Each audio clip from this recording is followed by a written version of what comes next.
കുറേ അധികം ഇമോഷൻസ് ഈ ഒരു 2.5 മണിക്കൂറിൽ ഒരുമിച്ച് കൊണ്ടുവന്നിട്ട് ഉള്ളൊരു പടം, സൂപ്പർ പടം. ഹലോ ഗൈസ്, ഞങ്ങൾ വാഴ കാണാൻ പോകണം. ഞാനും ഹസ്ബൻഡ് മാത്രമേ ഉള്ളൂ, വേറെ ആരും ഞങ്ങൾ കൂട്ടിയില്ല.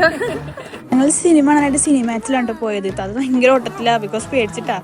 സിനിമ ഇപ്പോൾ തുടങ്ങും. കാരണം 12 മണിക്കത്തെ ഷോ 11:55 കഴിഞ്ഞിരിക്കുന്നു നമ്മൾ അവിടെ എത്തിയപ്പോൾ റെയിൽവേ സ്റ്റേഷനിൽ. അതിനിടെ കയറി സിനിമ തുടങ്ങി. പിന്നെ ഞങ്ങൾ ഇന്റർവെല്ലിന് ഒരു കഫേ വാങ്ങിച്ചു. അത് കഴിഞ്ഞിട്ട് ഈ ഒരു സീനായപ്പോഴത്തേനും എൻ്റെ പൊന്നോ കണ്ണീന്ന് തിരുത്തരാ വെള്ളവരായിരുന്നു.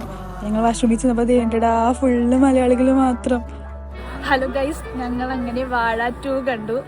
കാണാൻ വേണ്ടി പോയപ്പോൾ ഭയങ്കര ചിരിച്ചും കളിച്ചൊക്കെ പോയത്. കണ്ടിറങ്ങിയപ്പോഴത്തെ ഇന്റർവെല്ല് കഴിഞ്ഞിട്ട് അങ്ങോട്ട് പിന്നെ മൊത്തത്തിൽ കരച്ചിലായിരുന്നു. ഞങ്ങള് മാത്രല്ല, അങ്ങോട്ടും ഇങ്ങോട്ടും തിരിഞ്ഞപ്പോഴത്തേനും എല്ലാവരും കരച്ചിലാണ്.